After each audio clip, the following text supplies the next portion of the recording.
Au Niger, les populations sont massivement sorties dans les rues dimanche à l'appel de la société civile pour manifester contre la loi des finances 2018 et la mauvaise gouvernance du pays par le régime du président Issoufou Mahamadou.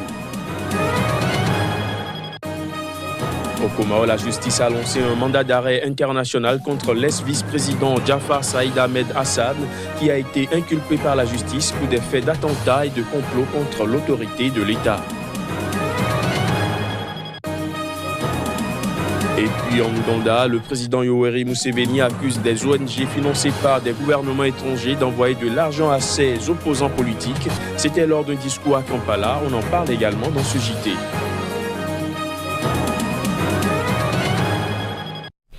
Voilà pour les titres. Bonsoir à tous.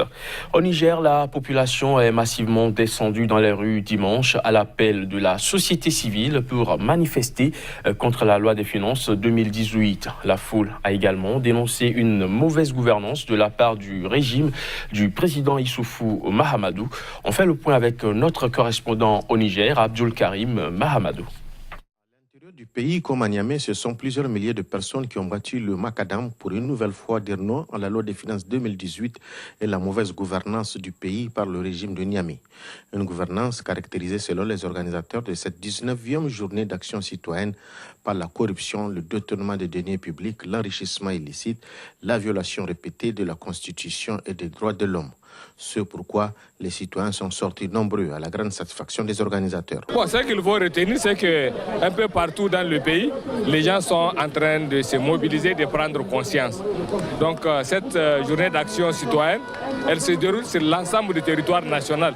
Et même dans les endroits où on attend le moins, comme par exemple à Difa, malgré l'état d'urgence, les citoyens se sont organisés pour braver tout ça. Donc vraiment, c'est une grande manif qui se tient partout.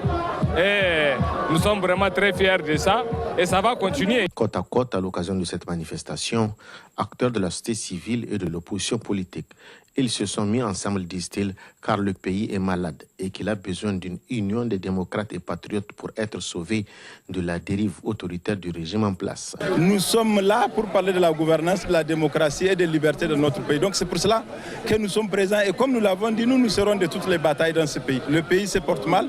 Il y a la nécessité d'un réveil citoyen massif pour que nous puissions imposer un rapport de force démocratique à ce gouvernement. C'est ce que nous sommes en train de faire et ce que nous allons amplifier dans les prochaines manifestations. La marche et le meeting se sont déroulés dans le calme et les manifestants se sont dispersés avec l'engagement de poursuivre la lutte pour, je cite, ramener le gouvernement sur le droit chemin.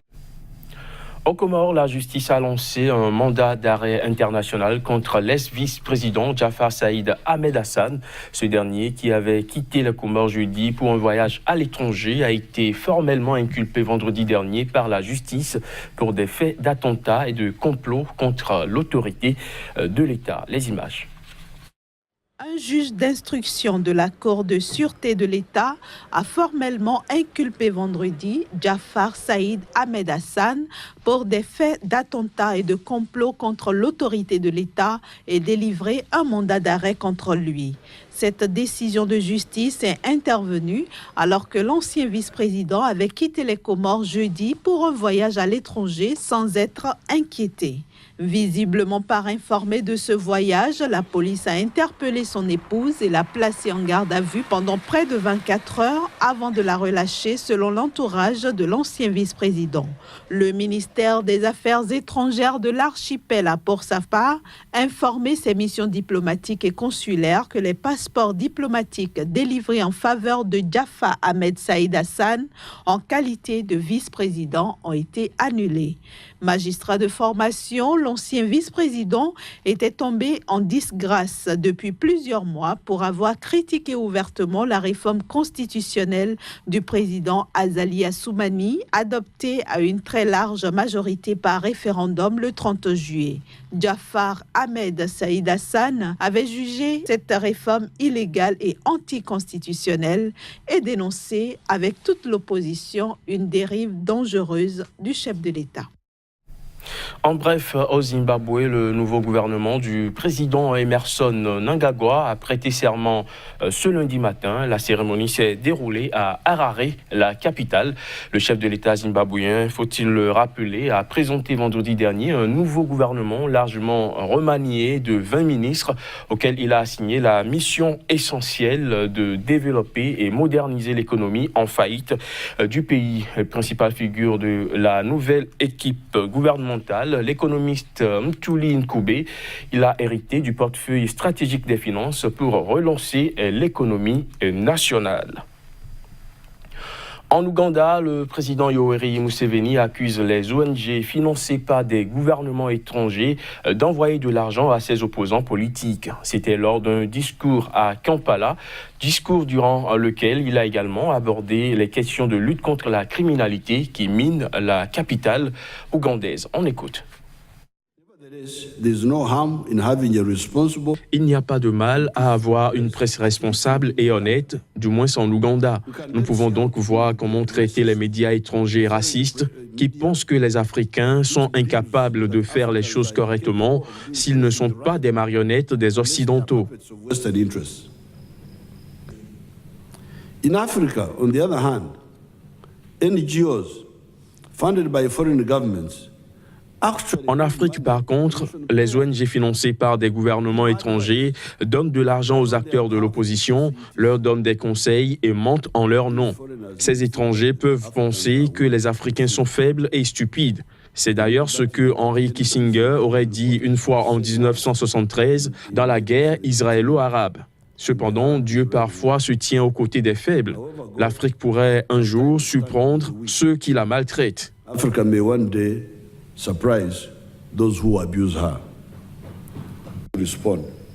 I've therefore ordered the mobilization of... J'ai donc ordonné la mobilisation de 24 000 unités de défense locale pour Kampala dans la région de Wakiso. Nous allons maintenant appeler et armer les réservistes qui s'occupent des petits centres commerciaux. Trading centers and we arm them.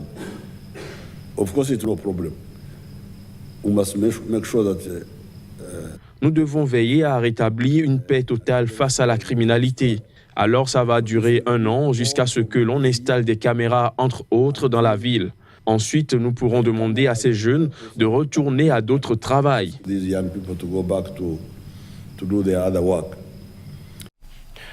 Les résultats du premier tour des élections législatives régionales et municipales en Mauritanie suscitent des contestations. Les partis de l'opposition dénoncent une mascarade électorale et des élections calamiteuses. Plus de précision à travers ces images. La proclamation des résultats l'a bien indiqué. Le parti au pouvoir en Mauritanie était largement en tête au premier tour des élections du 1er septembre, loin devant les islamistes et l'opposition radicale. Mais cette dernière a dénoncé dimanche une mascarade électorale. Sur 157 sièges de députés en jeu, dont 131 ont été pourvus au premier tour, le parti au pouvoir en a eu 67 contre 14 pour le parti islamiste, représenté dans l'Assemblée sortante avec 16 députés. Élections calamiteuses du point de vue de leur organisation, du point de vue de leur déroulement. D'abord parce que la CENI elle-même, qui avait été constituée dans des conditions que l'on sait, c'est-à-dire dans des conditions totalement unilatérales, dans l'opacité la plus complète, et dont le recrutement des membres s'est fait sur des bases les plus incroyables, claniques, tribales, ethniques, personnelles, etc., sans aucune référence à quelque compétence que ce soit. Le Parti du Rassemblement national pour la réforme et le développement, Tawassoul, a réalisé un score encourageant. Il a arraché cette position honorable malgré les irrégularités constatées dans l'opération de vote. Malgré tout cela, nous sommes aujourd'hui en 2e position au plan politique et électoral. Ce scrutin, à moins d'1 an de la présidentielle de mi-2019, est un test pour l'opposition et l'UPR, dirigée par le président Mohamed Ould Abdelaziz. Malgré des craintes de report en raison du retard dans la publication des résultats, le second tour était maintenu le 15 septembre pour élire 22 députés. Le scrutin du 15 septembre doit également départager les partis dans 9 conseils régionaux et 111 communes, selon la CENI. En Somalie, 6 personnes au moins ont été tuées ce lundi dans un attentat à la voiture piégée revendiqué par les islamistes Shebab. Selon des propos rapportés par la police, des témoins et des ambulanciers, cette attaque visait un bâtiment officiel dans la capitale somalienne, Mogadiscio. Voici les images. Selon les premières informations, l'explosion a été provoquée par une voiture remplie d'explosifs qui visait le quartier général du district de Odan, dans le nord-est de la ville. Le véhicule a d'abord foncé sur un barrage avant d'exploser. L'explosion a d'abord provoqué une colonne de fumée, puis l'effondrement de plusieurs constructions, dont une mosquée. D'autres témoignages parlent de 2 mosquées parmi les bâtiments détruits. Les dépouilles de 6 personnes ainsi que 16 personnes blessées ont été recueillies par les équipes d'ambulanciers. L'attentat a été revendiqué par les Shebab, un groupe armé affilié à Al-Qaïda. Dans un communiqué publié sur un site pro-Shebab, ces derniers ont confirmé avoir visé le quartier général du district de Odan en utilisant un véhicule rempli d'explosifs.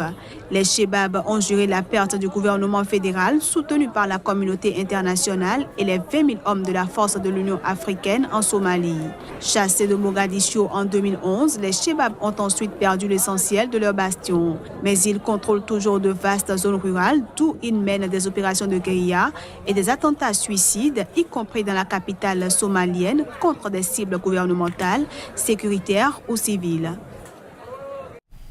En Libye, des hommes armés ont attaqué ce lundi le siège de la Compagnie nationale de pétrole dans la capitale Tripoli. Selon des témoignages recueillis, l'attaque a fait plusieurs victimes. Voici les détails. Situé près du centre de la capitale libyenne, le siège de la Compagnie nationale de pétrole a été attaqué par des hommes armés cagoulés qui, bien avant l'attaque, ont échangé des tirs avec des gardes. Selon Ahmed Ben Salem, un porte-parole de la force Al-Reda, un groupe armé qui fait office de police à Tripoli, les services de sécurité sont en train de chercher les hommes armés dans le bâtiment. Mais la priorité est d'évacuer les civils coincés à l'intérieur. Et ce, même si aucune information n'était disponible sur l'existence ou non de victimes de l'attaque.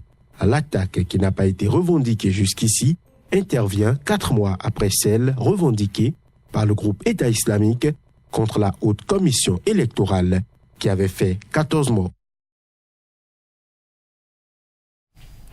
Libération des prisonniers politiques au Nicaragua, c'est ce que des milliers de Nicaraguayens ont réclamé en manifestant dimanche à Managua. Ils exigent également le départ du président Daniel Ortega, cible depuis avril dernier d'un mouvement de protestation. Reportage. La marche organisée à l'appel de parents de manifestants emprisonnés était encadrée par une forte présence policière. L'ancien guerriero Daniel Ortega est accusé par ses opposants d'avoir mis en place une dictature marquée par la corruption et le népotisme avec son épouse et vice-présidente Rosario Murillo. Le président nicaraguayen s'est dit prêt à discuter avec son homologue américain Donald Trump, même s'il n'exclut pas un coup militaire des États-Unis contre son pays. Le chef de l'État a toutefois accusé les États-Unis d'être derrière les manifestations de l'opposition qui secouent le Nicaragua depuis la mi-avril et de vouloir potentiellement renverser le pouvoir en place. Il faut dire que le Nicaragua est secoué depuis mi-avril par des manifestations de l'opposition qui se sont étendues à tout le pays en réaction à la répression. Au moins 300 personnes sont poursuivies par la justice pour leur participation aux manifestations contre le gouvernement, dont 85 sont accusés de terrorisme, selon le Haut Commissariat pour les droits de l'homme de l'ONU. Fin de ce JT, merci de l'avoir suivi.